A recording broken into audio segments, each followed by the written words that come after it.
الرحمن الرحیم الحمد للہ الملک الحق المبین المتصاغر لعظمتہ جبابرۃ الطاغین المتخاضع لکبریائہ عطاۃ المتمردین المعترف بربوبیتہ سائر الخلق اجمعین والصلاة والسلام والتحیۃ والاکرام علی اشرف النبیین وخاتم المرسلین سیدنا و مولانا ابی القاسم محمد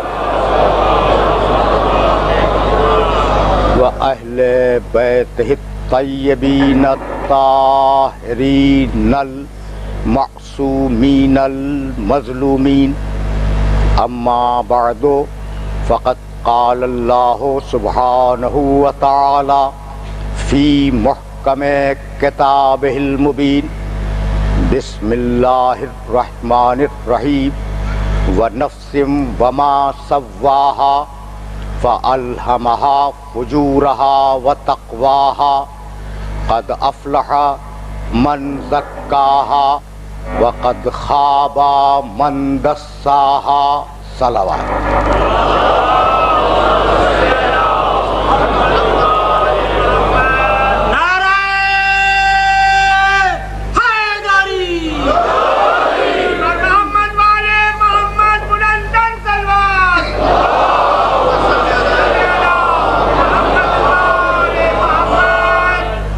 عزیزان محترم، 3 راتوں پر مشتمل اس سلسلہ گفتگو کے لیے میں نے سرنامہ کلام میں سورہ والشمس کی 4 آیتوں کی تلاوت کا شرف حاصل کیا. ان آیات میں پروردگار عالم نے یہ ارشاد فرمایا بڑے ناز کے ساتھ کہ وَنَفْسٍ وَمَا سَوَّاهَا، قسم ہے نفس کی کہ ہم نے اس نفس کو کتنا اچھا بنایا. فَأَلْهَمَهَا فُجُورَهَا وَتَقْوَاهَا، اور ہم نے اس نفس میں 2 برابر کی طاقتیں رکھ دی. ایک طاقت فسق و فجور کی ہے اور دوسری طاقت عبادت اور تقوی کی ہے. قد افلح من زکاہا، وہ انسان قیامت میں کامیاب ہو جائے گا جو اپنے نفس کو پاکیزہ بنوا لے. وقد خاب من دساہا، اور وہ انسان قیامت میں ناکامیاب ہو جائے گا جو اپنے نفس کو پستیوں میں اور گندگی میں چھوڑ دے. کامیابی کی بنیاد پروردگار عالم نے یہ ارشاد فرمائی کہ فقط وہ انسان کامیاب ہوگا جو اپنے نفس کا تزکیہ کروا لے، جو اپنے نفس کو پاکیزہ بنوا لے. اور ہم نے اس نفس میں فجور اور تقوی، گناہ اور عبادت، ان دونوں چیزوں کی صلاحیتیں رکھ دی ہیں. یہ تقوی ہے کیا؟ قرآن مجید میں 300 سے زیادہ مقامات پر پروردگار عالم نے تقوی اختیار کرو، ہم نے جنت متقین کے لیے بنائی ہے، بس وہی کامیاب ہوگا جو صاحب تقوی ہوگا، بار بار ارشاد فرمایا ہے. یہ تقوی ہے کیا؟ تو مسئلہ یہ ہے کہ نماز واجب ہے. ذرا تمہید میں تھوڑا سا وقت لینا چاہ رہا ہوں. نماز واجب ہے. اچھا بھائی چھوڑو واجب ہے یا نہیں، میں اس موضوع پہ بات نہیں کرنا چاہتا. اگر جنت میں جانا چاہتے ہو تو نماز پڑھو، اور اگر جہنم سے بچنا چاہتے ہو تو نماز پڑھو. یعنی اگر شوق ہے جنت کا نماز پڑھو، اگر خوف ہے جہنم کا نماز پڑھو. تو تقوی شوق اور خوف کے جمع ہو جانے کا نام ہے.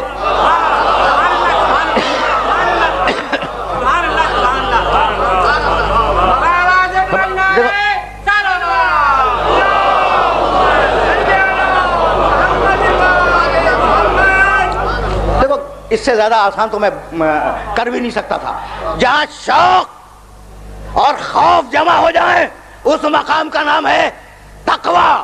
بھائی یہی منزل توحید کو روکوں گا، لیکن مجبوری ہے کہ کچھ مسائل ہیں جو اپنے سننے والوں کی خدمت میں ہدیہ کرنا چاہ رہا ہوں. تو ہم نے نفس میں فجور اور تقویٰ دونوں صلاحیتیں رکھ دی. بھائی تمہیں معلوم ہے کہ تمہارے نفس میں کیا ہے؟ فجور بھی ہے، تقویٰ بھی ہے. اور تمہیں معلوم ہے کہ تمہارے وجود میں کیا ہے؟ 3 چیزیں ہیں. بڑے آرام سے سننا. سورہ یاسین، میرا کون سا ایسا سننے والا ہے جس کے ذہن میں یہ سورہ محفوظ نہ ہو؟ اور آیات وہی ہیں، ذرا استدلال دیکھنا. پروردگار نے سورہ یاسین میں ارشاد فرمایا سبحان الذی خلق الازواج کلھا مما تنبت الارض ومن انفسہم ومما لا یعلمون. بابرکت ہے وہ اللہ جس نے کائنات کے سارے جوڑوں کو خلق کیا 3 چیزوں سے.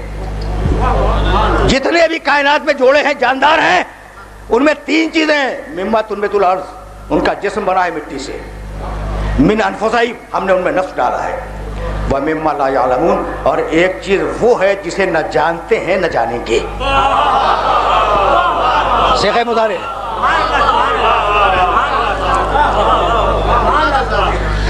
دیکھو بھائی آرام سے سننا، اس لیے کہ تم تو میرے اسلوب استدلال سے اور اسلوب گفتگو سے واقف ہو.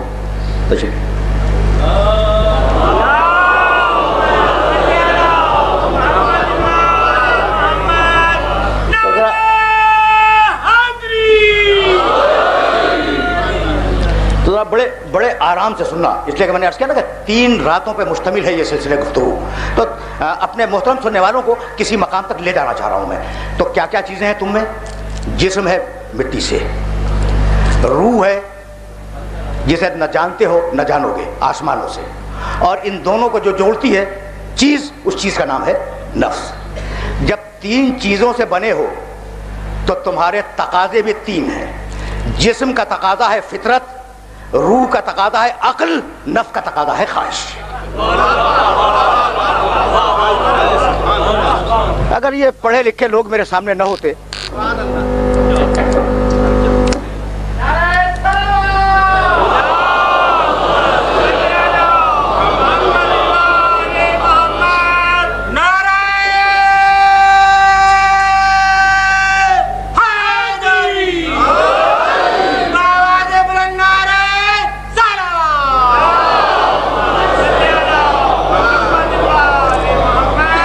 تمہارے اندر کتنی چیزیں ہیں؟ جسم ہے، روح ہے، نفس ہے.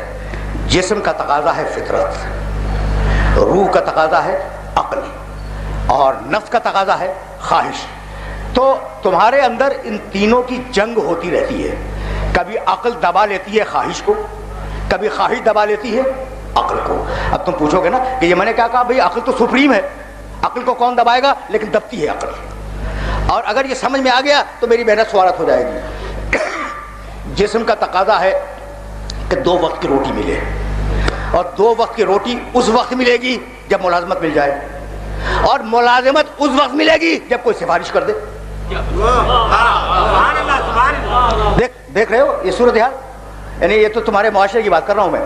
جسم کا تقاضا کہ روٹی ملے، روٹی نہیں ملے گی جب تک ملازمت میں نہ ملے، اور ملازمت نہیں ملے گی جب تک سفارش نہ ہو. تو جسم نے روٹی مانگی، عقل نے کہا سفارش کرواؤ تو ملازمت ملے گی. بھائی عقل جسم کی محکوم ہو گئی یا نہیں؟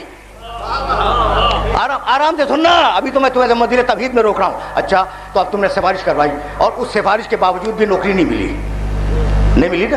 اچھا جب نہیں، تمہارے معاشرے کی بات کر رہا ہوں، اور جب نوکری نہیں ملی تو تمہاری عقل نے ایک اور مشورہ دیا کہ میاں اب آج کے دور میں سفارشوں سے نوکریاں کہاں ملتی ہیں، اب طریقہ تو یہ ہے کہ رشوت دو نوکری لے لو. بھائی بہت توجہ رہے، رشوت دو نوکری لے لو.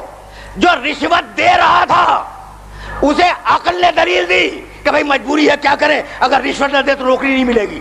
اور جو رشوت لے رہا تھا اسے عقل نے دلیل دی کہ مہنگائی اتنی بڑھ گئی ہے کہ تنخواہ میں گزارا نہیں ہوتا، نہ لے تو کیا کرے.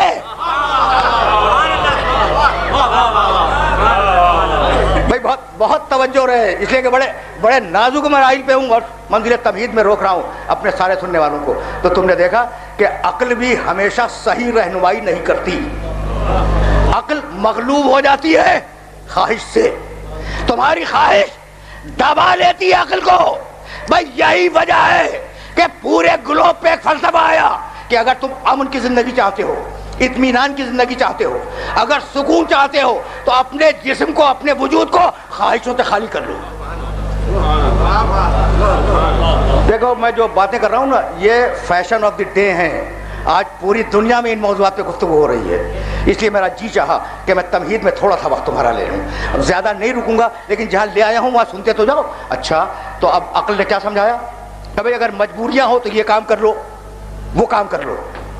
اب نیا فلسفہ آیا، فلسفہ نیا نہیں ہے، لیکن آج دنیا میں ماڈرن فلسفہ یہ ہے کہ اگر سکون کی زندگی چاہتے ہو، سکون کی، تو ہر خواہش سے اپنے آپ کو خالی کر لو۔ اگر ہر خواہش سے خالی کر لو گے، بھائی توجہ رہے، تو تمہیں سکون نصیب ہو جائے گا۔ اب میں ان سے کہہ رہا ہوں کہ بھائی سکون کی زندگی بھی تو ایک خواہش ہے نا۔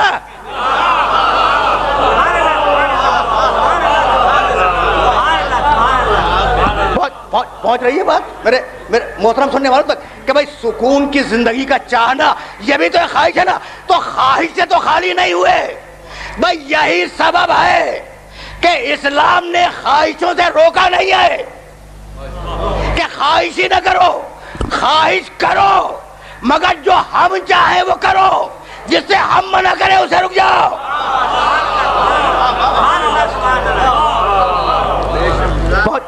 پہنچ رہی ہے بات میرے محترم سننے والوں تک؟ تو اب تمہید میں آج کی حد تک اس سے زیادہ روکوں گا نہیں۔ خواہشوں پہ اسلام نے بند نہیں باندھا، کھاؤ، لیکن ہم جو کھلائیں وہ کھاؤ، پیو جو ہم پلوائیں وہ پیو، پہنو جو ہم پہنوائیں وہ پہنو، یعنی خواہشوں سے نہیں روکا، خواہشوں پہ بند باندھ دیا۔ یہی سبب ہے کہ سورہ اعراف میں آواز دی الذین یتبعون الرسول النبی الامی الذی یجدونہ مکتوبا عندہم فی التوراۃ والانجیل یامرہم بالمعروف وینہاہم عن المنکر ویحل لہم الطیبات ویحرم علیہم الخبائث۔ ہم نے اس نبی کو اس لیے بھیجا کہ اچھائیوں کا حکم دے، برائیوں سے روکے، پاک کو حلال کرے، خبیث کو حرام کرے، حلال کرے حرام کرے، صرف بیان نہ کرے۔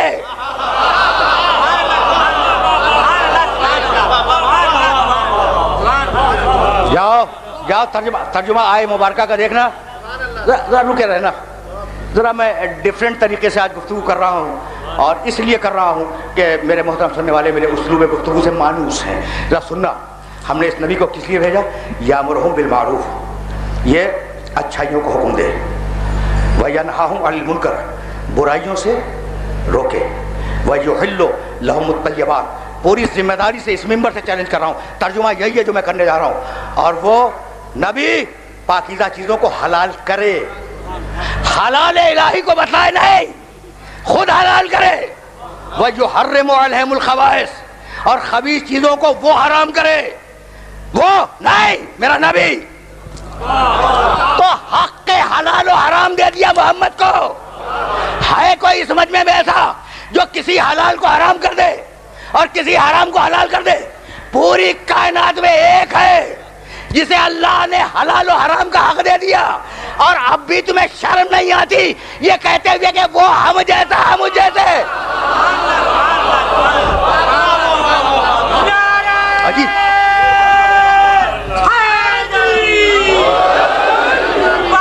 عجیب مرحلہ ہے۔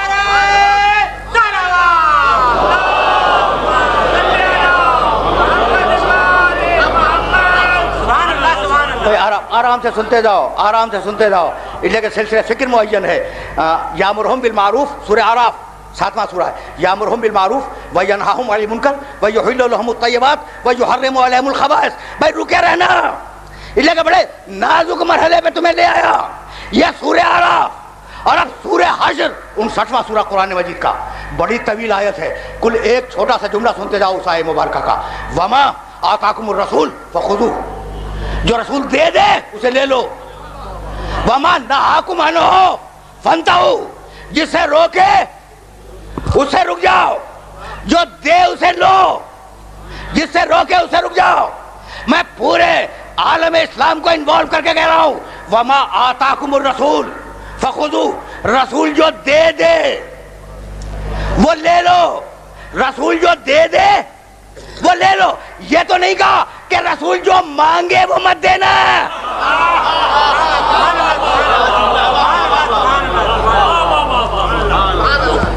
پہنچ رہا ہے میسج، وما آتاکم الرسول فخذوہ، جو رسول دے دے وہ لے لو، اور جس سے روکے اس سے رک جاؤ۔ تو اب جو دے اسے لینا واجب ہے، جس سے روکے اس سے رکنا واجب، یعنی قول رسول بھی شریعت، فعل رسول بھی شریعت۔ بھائی عجیب مرحلہ فکر، یہ سورہ حشر، اور اب سورہ جاسیہ میں آواز دی، 45واں سورہ قرآن کا 18ویں آیت، ثم جعلناک علی شریعۃ من الامر۔ بھائی آرام آرام سے میرے ساتھ چلو، حبیب ہم نے تجھے اپنے امر کی شریعت پر قائم کیا ہے۔ ثم جعلناک، پورے قرآن میں لفظ شریعت 2 مقامات پہ آیا ہے، اس میں سے یہ ایک مقام ہے، ثم جعلناک علی شریعۃ من الامر۔ حبیب ہم نے تجھے اپنے امر کی شریعت پر قائم کیا ہے، فاتبعها ولا تتبع اهواء الذین لا یعلمون۔ حبیب خبردار خبردار، پیروی ہو شریعت کی، پیروی جاہل کی نہ ہو۔ یہ برابر کے جملے تو دیکھو، شریعت کی پیروی کرنا، جاہل کی پیروی نہ کرنا۔ بتلا دیا کہ جدھر جاہل ہوگا ادھر شریعت نہیں ہوگی، جدھر شریعت ہوگا ادھر جاہل نہیں ہوگا۔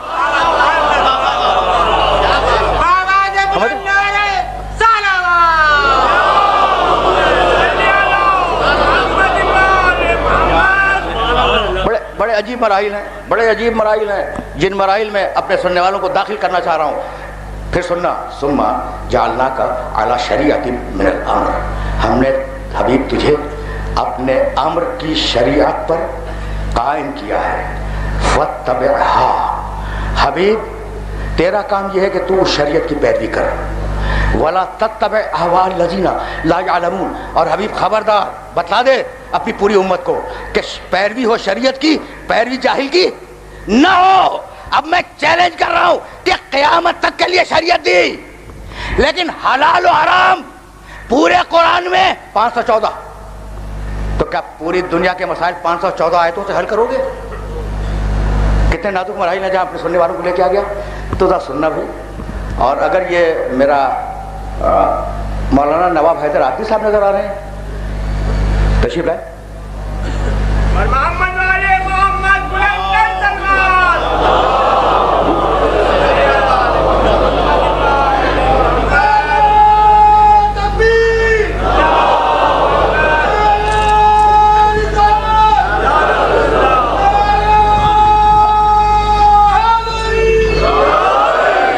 بھائی بہت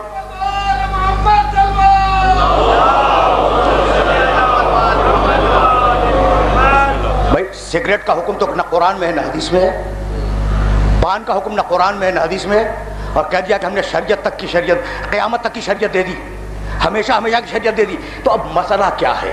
مسئلہ خدا کی قسم، اگر درمیان سے آل محمد کو ہٹا دو، سمجھ آئے ہو نا؟ جس طریقے سے بول رہا ہوں ویسے آج سننا، اس طریقے سے تم نے کبھی نہیں سنا ہوگا۔ اچھا تو قیامت تک کی شریعت اور احکامات 514، اور اگر تم نے وسائل الشیعہ کی حدیثیں کے لی تو 35,000، اور مسائل تمہارے لاکھوں، تو لاکھوں مسائل، حدیثیں 35,000 اور احکام کی آیتیں 514، تو ہوگا کیا بھائی؟ ہے نا قابل غور بات کہ بھی ہوگا کیا؟ اب اصول دیا کہ حلال کو حرام سے الگ کرنا ہے، نجس کو پاک سے الگ کرنا ہے، خبیث کو طیب سے الگ کرنا ہے، معروف کو منکر سے الگ کرنا ہے۔ تو اب سنو گے، امام جعفر صادق علیہ السلام نے فرمایا،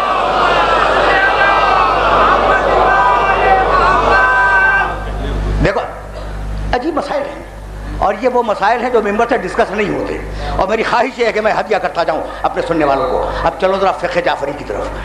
امام کا یہ کلیہ جو ہے نا وہ قیامت تک کے لیے سند ہے، فرمانے لگے کل شیء لک حلال حتی تعلم انہ حرام، ہر شے تمہارے لیے حلال ہے جب تک کہ اس کے حرام ہونے کا علم نہ ہو جائے۔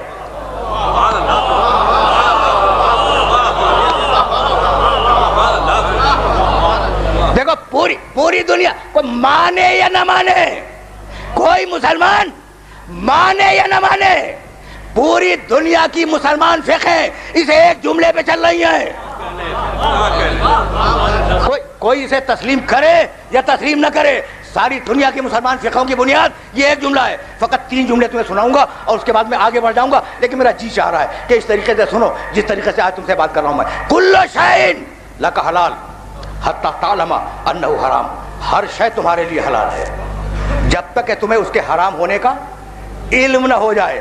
جب معلوم ہو گیا کہ یہ حرام ہے تو پھر حرام ہے، جب تک نہ معلوم ہو حلال ہے. پہلی روایت پہلی. اور اب دوسری روایت کل شیء لک طاہر حتی تعلم انہ قذر. ہر شے تمہارے لیے پاک ہے جب تک اس کے نجس ہونے کا علم نہ ہو جائے.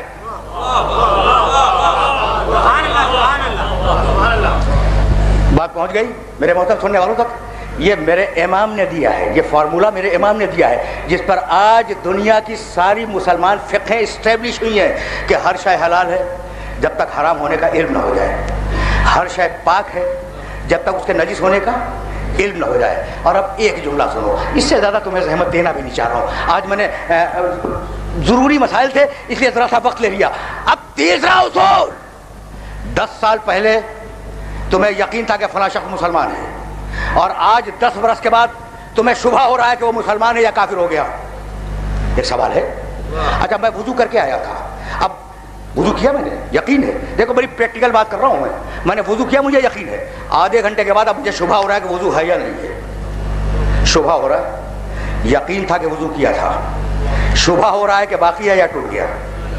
ٹھیک ہے نا؟ میرے امام نے کہا جاؤ دیکھو وسائل الشیعہ میں لا تنقض الیقین بالشک. یقین شک سے نہیں ٹوٹا کرتا.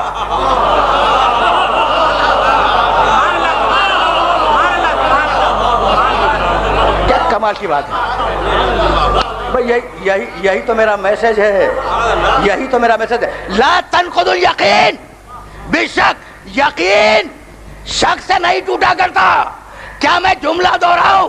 میرے مولا نے کہا کہ ساری دنیا شک ہے، تنہا علی یقین ہے. ایک جملہ ہے.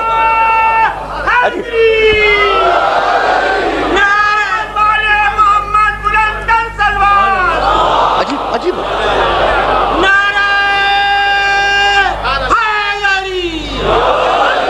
بھائی سن رہے ہو نا جس طریقے سے آج میں بول رہا ہوں. یہ روایات فقہ اسلامی کی ہیں، اجتہاد کے کورس کی ہیں. عموماً یہ روایات ممبر سے بیان نہیں ہوتی، لیکن میرا جی چاہا کہ میں کم سے کم 3 روایتوں تو تمہیں ہدیہ کر جاؤں. پہلی روایت کل شیء، یاد رکھنا. اور یہ تینوں روایتیں آئی ہیں امام جعفر صادق علیہ الصلوۃ والسلام سے. کل شیء لک حلال حتی تعلم انہ حرام.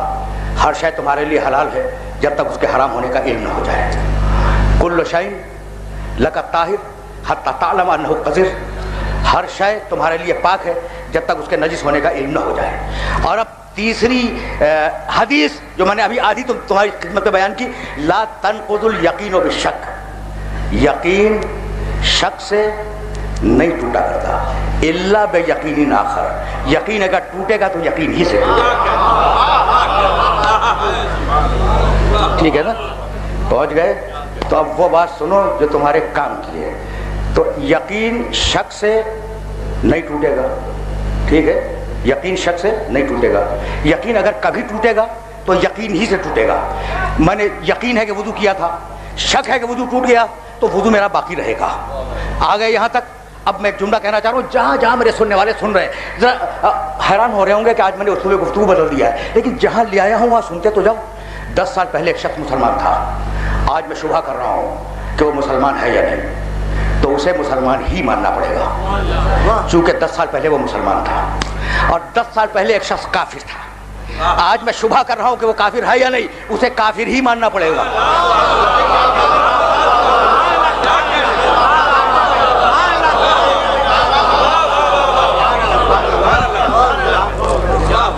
عجیب مرحلہ فکر ہے، خدا کی قسم عجیب مرحلہ فکر ہے. اور جہاں تمہیں لے آیا ہوں نا بھائی دیکھو، ابھی تو میں نے تمہارے سامنے فقط روایت پڑھی ہے اور روایت کا استدلال دیا ہے. پھر سننا، لا تنقض الیقین بالشک الا بیقین آخر. اس اصول کا نام فقہ جعفری میں استصحاب ہے کہ یقین اگر ہے وہ شک سے نہیں ٹوٹے گا. اگر یقین ٹوٹے گا تو یقین ہی ٹوٹے گا. 10 سال پہلے اگر مسلمان تھا اور آج شبہ ہو رہا ہے کہ وہ کافر ہو گیا ہے تو وہ یقین چلے گا, یہ شبہ نہیں چلے گا. اور 10 سال پہلے اگر کافر تھا اور آج شبہ ہو رہا ہے کہ مسلمان ہو گیا ہے تو کفر ہی چلے گا, اسلام نہیں چلے گا.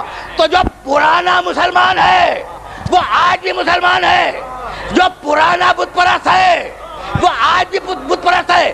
اب میں چیلنج کر رہا ہوں کہ کسی تاریخ مکہ میں, کسی تاریخ اسلام میں, کسی تاریخ انسانیت میں, کسی تاریخ حرم میں, کسی تاریخ صنمیات میں ایک مرتبہ بھی دکھلا دو کہ ابو طالب نے بدھ کو سجدہ کیا تھا.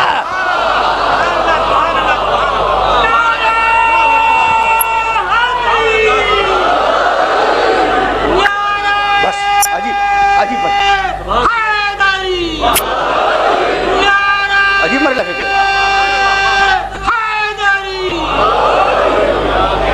چیلنج کر رہا ہوں. جاؤ, بڑے سیرت نگار اور بڑے تاریخ نگار ہیں تمہارے ملک میں, اور 1500 سال گزر گئے تاریخیں لکھتے ہوئے لوگوں کو, اور آج وہ ساری تاریخیں تمہارے سامنے موجود ہیں. صنمیات کی تاریخ ہے, اسلام کی تاریخ ہے, عرب کی تاریخ ہے, مکے کی تاریخ ہے. کہیں دکھلا دو کہ ایک مرتبہ بھی ابو طالب نے بتوں کو سجدہ کیا ہو تو ابو طالب کا مشرک نہ ہونا ثابت, اور ہم دکھلائیں گے کہ کس نے کتنے سجدہ کیا.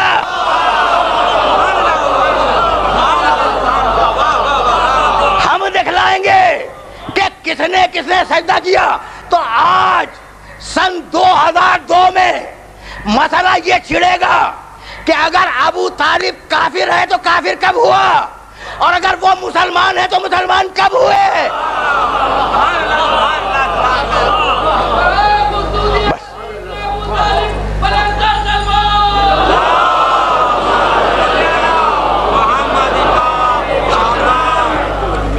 بھائی بہت توجہ رہے.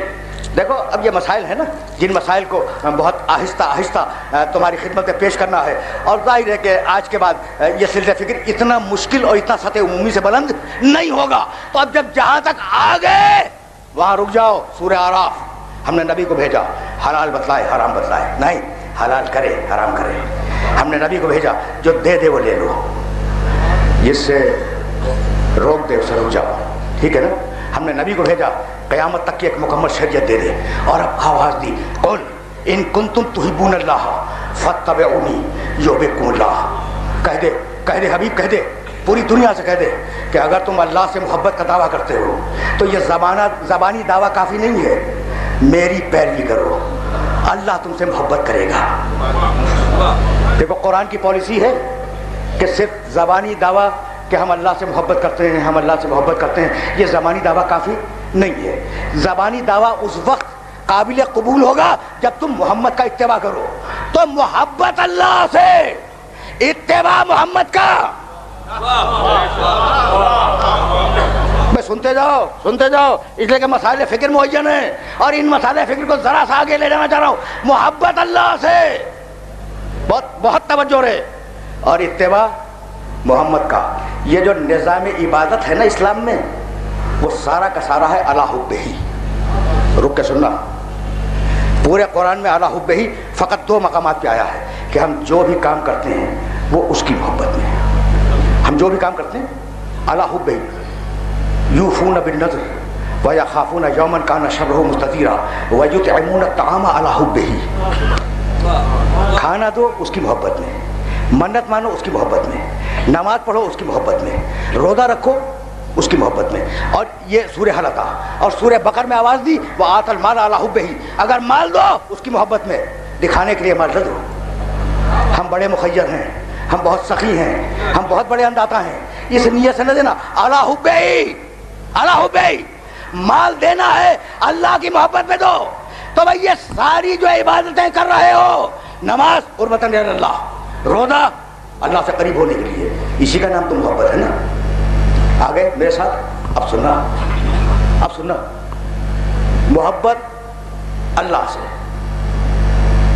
آپ کا مجھ سے فاصلہ کتنا ہے تو میں ڈیفائن کرنا چاہ رہا ہوں. اور اب اس سے زیادہ زحمت آج نہیں دوں گا. بڑے نامانوس موضوعات میں نے ڈسکس کی ہیں, لیکن یہ میری مجبوری تھی. میں چاہ رہا تھا کہ بات سطح عمومی سے بلند ہو, چونکہ میرے سامنے پڑھے لکھے لوگ بیٹھے ہوئے ہیں. بھائی آپ کا مجھ سے فاصلہ کیا ہے؟ فرض کیجئے 1 گز. تو آپ کا جو فاصلہ مجھ سے ہے 1 گز ہے نا. میں نے کبھی بیان کیا تھا نیشنل پارک کے ممبر سے, اور آج ذرا فکر کو اس سے آگے لے جا رہا ہوں. تو آپ کا مجھ سے فاصلہ کیا ہے؟ 1 گز. ٹھیک, یہ نوجوانوں کی آنکھیں چمک رہی ہیں. اچھا میں دوسرا سوال کر رہا ہوں, مجھ سے آپ کا فاصلہ کیا ہے؟ 3 گز. 1 گز اتنا ہی ہوگا نا. اچھا کوئی فرق ہو سکتا ہے؟ امکان ہے. بھائی میں اگر آپ سے 1 گز کے فاصلے پہ ہوں تو آپ بھی مجھ سے 1 گز کے فاصلے پہ ہیں. یہ تو نہیں ہو سکتا کہ میں 1 گز کے فاصلے پہ ہوں آپ سے اور آپ 3 گز کے فاصلے پہ مجھ سے. برابر کا ہوگا نا فاصلہ. اب سننا خدا کے قسم, یہ تمہارے فاصلے ناپ کے دیکھ لو. جتنا مجھ سے تمہارا فاصلہ ہے اتنا ہی تم سے میرا فاصلہ ہے. وہ کہتا ہے نحن اقرب الیہ من حبل الورید, ہم اتنے قریب ہیں کہ رگے گردن سے قریب ہیں. تو وہ تو تم سے اتنا قریب ہے اور تم اتنے دور ہو کہ پوری زندگی قربتاً اللہ کہتے ہوئے گزر گئی.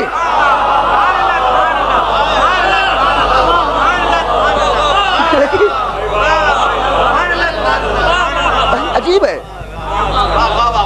بھائی, بہت سیدھی باتیں عرض کر رہا ہوں میں, اور میں نے چاہا کہ ذرا پریکٹیکل ہو کے بات کروں. تو وہ کتنا قریب ہے؟ رگے گردن سے زیادہ قریب ہے. ٹھیک ہے نا. دیکھو بہت آہستہ آہستہ تمہیں آگے لے جا رہا ہوں, اور وہ رگے گردن سے زیادہ قریب ہے. اور تم کتنے دور ہو کہ زندگی گزر گئی نمازیں پڑھتے ہوئے قربتاً اللہ اس سے قریب ہو جائے. تو وہ اتنا قریب ہے, تم اتنے دور ہو. ٹھیک ہے نا بھائی. بہت توجہ رہے, اس لیے کہ یہ جملہ تمہیں ہدیہ کر رہا ہوں میں. تم کتنے دور ہو کچھ اندازہ ہے؟ کوئی اندازہ نہیں ہے. ہم کتنے دور ہیں اللہ سے کوئی اندازہ نہیں ہے. اچھا یہ بتاؤ کہ پوری کائنات کا سب سے قریب انسان کون ہے؟ محمد رسول اللہ. فکان قاب قوسین او ادنی, متصل ہو کے بیٹھا ہے نا. تو جب میرا رسول جو آخری آدمی ہے قربت میں, آخری ہے نا, وہ جب نماز پڑھ رہا ہے تو نیت کیا ہے؟ قربتاً اللہ اب بھی فاصلے باقی ہیں. بھائی کچھ بات سمجھ میں آ رہی ہے؟ بھائی بہت توجہ رہے, اس لیے کہ اسی مرحلے پر اپنے سارے سننے والوں کو روکنا تھا. تو مالک تو اتنا دور ہے, اب قریب ہو تو کیسے ہو؟ کہا بھائی ارتکاز توجہ کے لیے چیز چاہیے. اب ذرا مثال سن لو, آرام سے سننا. اب زیادہ زحمت خدا کی قسم نہیں ہے, لیکن جہاں لے آیا ہوں یہ بالکل بڑے نامانوس مسائل ہیں. میرا جی چاہا آپ سے بات کرنے کا. میں نے ٹیلی فون کیا, بات ہو گئی, ملاقات ہو گئی. آدھی ملاقات صحیح, ٹیلی فون آدھی ملاقات ہے, لیکن ملاقات تو ہو گئی. دل نہیں بھرا نا. اچھا پہلے میں نے خط لکھا, وہ بھی ایک ملاقات کا ذریعہ ہے. پھر میں نے ٹیلی فون کیا, وہ بھی ملاقات کا ذریعہ. دل نہیں بھرا. پھر میں چلا گیا آپ کے پاس, یا آپ آگے میرے پاس, بالمشافہہ ملاقات ہو گئی. ٹھیک ہے نا. اب ذرا کچھ دل مطمئن ہوا کہ ہاں بھائی جس سے میں ملنا چاہ رہا تھا اس سے میں مل لیا. وہ اتنا دور ہے کہ ممکن نہیں ہے. نہ اس کا دیکھا جانا ممکن ہے, نہ سنا جانا ممکن ہے, نہ چھوا جانا ممکن ہے. تو اب اس سے قریب ہونے کا طریقہ کیا ہے؟ فقط 2 طریقے. انسانوں میں محمد قریب ہے, گھروں میں کعبہ قریب ہے. یا محمد سے قریب ہو جاؤ یا کعبے سے قریب ہو جاؤ.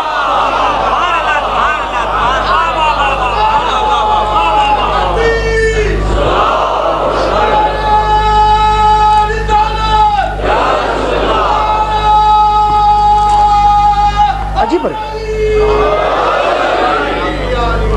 اچھا آ گئے. بزرگوں سے بالکل نہیں پوچھ رہا ہوں, یہ نوجوان جو دائیں بائیں اور سامنے بیٹھے ہوئے ہیں ان سے پوچھ رہا ہوں بھائی آ گئے اس مرحلے تک جس مرحلے تک میں تمہیں لانا چاہ رہا تھا. تو اب اللہ سے قریب ہونے کے 2 فارمولے, کل 2 فارمولے. بھائی توجہ رہے, کل 2 فارمولے. بھائی ایک فارمولہ اور بھی سن لو. اللہ سے قریب ہونا ہے تو وضو کرو, قبلہ رو کھڑے ہو کے نماز پڑھ لو, قریب ہو گئے. کم سے کم اللہ کے گھر کی طرف رخ تو کر لیا نا. ایک قربت یہ ہے. بہت تمہارا دل تڑپا, بھائی بہت توجہ رہے, بہت دل تڑپا, چلے گئے خانے کعبہ کے پاس. بھائی اللہ تو تمہیں ملنے سے رہا, اللہ کے گھر کے پاس چلے گئے, اس کا غلاف چوما, اس کی دیواریں چومی, اس کے پاس سجدے کیے, ٹکریں ماری, دعائیں مانگی. اللہ سے کچھ نہ کچھ تو قریب ہوئے نا. بھائی بہت توجہ رہے, بہت توجہ رہے. اور اگر زمانے رسول میں ہو تو رسول سے قریب ہو جاؤ, کچھ تو قریب ہوئے نا اللہ سے. ہو گئی بات ہو گئی. میاں سننا, بہت زیادہ وقت میرے پاس نہیں ہے, لیکن جہاں لے آیا ہوں نا وہاں سننا کہ میں کہنا کیا چاہ رہا ہوں. تو قربت پوری امت اسلامیہ رسول اللہ سے لے کے قیامت تک اس کے قریب ہونے کے دو فارمولے ہیں، یا رسول سے قریب ہو جائے یا کعبے سے قریب ہو جائے، ٹھیک ہے نا؟ ہم یہ جو یہاں بیٹھے ہوئے ہیں اس مقام پر رسول سے 1500 سال کے فاصلے پہ ہیں، ایسا ہے یا نہیں ہے؟ کیسے قریب ہو؟ ممکن نہیں ہے، رسول کو گزرے ہوئے 1500 سال ہو گئے اور ہم اتفاق سے بدقسمتی سے رسول کے 1500 سال کے بعد آئے ہیں، تو قریب ہونا تو ممکن ہی نہیں ہے، اور مکے سے 4000 کلومیٹر کے فاصلے پہ ہیں، امکان ہے کوئی غربت کا؟ بھائی بہت توجہ ہے۔ تو آج میری سمجھ میں آیا کہ وہ لوگ جو زمانے رسول میں تھے وہ کتنے قریب تھے۔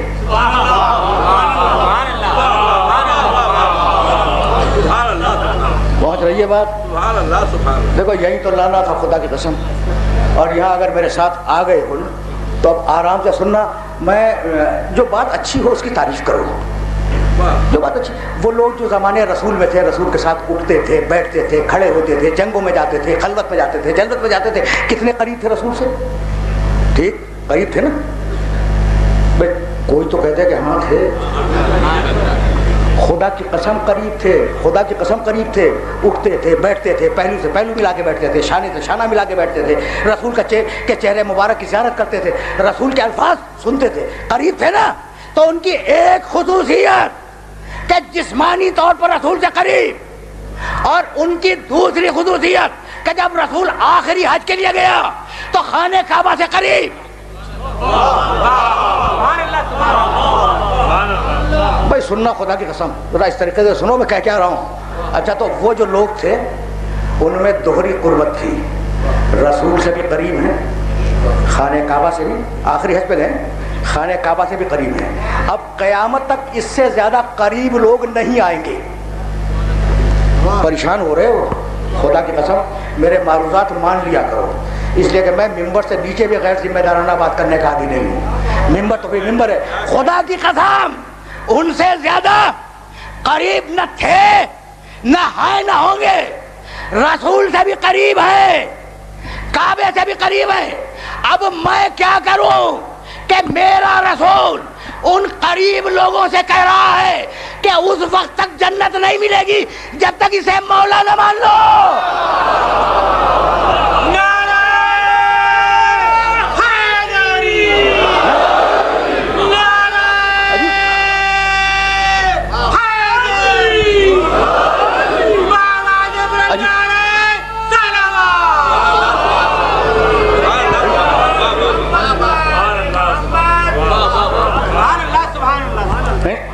عجیب مرحلہ فکر ہے نا، جس مرحلہ فکر پر گفتگو آج رکنے والی ہے کہ بھئی اتنے قریب لوگ کہ ان سے قریب ہونا ممکن نہیں ہے۔ اور میرا نبی یہ کہہ رہا ہے کہ تمہاری ساری قربتیں بیکار ہیں اگر میرے بعد اسے مولا نہ مانو، ساری قربتیں بیکار ہیں اگر میرے بعد اسے مولا نہ مانو۔ میرے پاس بیٹھنا بیکار، میری باتیں سننا بیکار، میرے ساتھ نماز پڑھنا بیکار، میرے ساتھ حج کرنا بیکار اگر اسے مولا نہ مانو۔ بھائی لفظ بدل کے رسول نے یہی کہا کہ یا علی اگر کوئی پوری زندگی روزے رکھے، پوری زندگی نمازیں پڑھے، کوہ احد کے برابر سونا خیرات کر دے، مقام جہاد میں جہاد کرتا ہوا مارا جائے تو جنت میں جانا تو دور کی بات ہے، جنت کی خوشبو بھی نہیں سونگے گا اگر تجھے مولا نہ مانے۔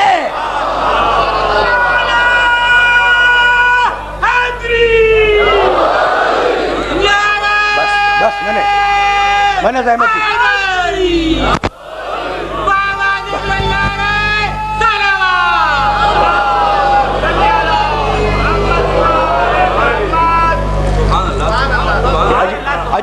عجیب مرحلہ فکر ہے نا بھئی، یہی اپنے سننے والوں کو لے کر آنا چاہ رہا تھا۔ اگر یہاں تک آ گئے ہو تو میرے ان جملوں کو برداشت کرنا۔ اب تو میں پہنچا ہوں علی کی مولائیت تک، کمال ہو گیا خدا کی قسم۔ جاؤ دیکھو اور اس تاریخ اسلام کو، یہ بھی ایک سبجیکٹ ہے، اور اگر موقع ہوا تو میں تم سے اس سبجیکٹ پہ تھوڑی سی بات کروں گا کہ کون سا حکم شریعت کس سن میں نازل ہوا، نماز کب واجب ہوئی۔ ظاہر ہے کہ مکے میں تو کچھ بھی نہیں تھا نا، وہاں تو عقائد تھے، فروع دین یعنی شریعت آئی ہے مدینے میں،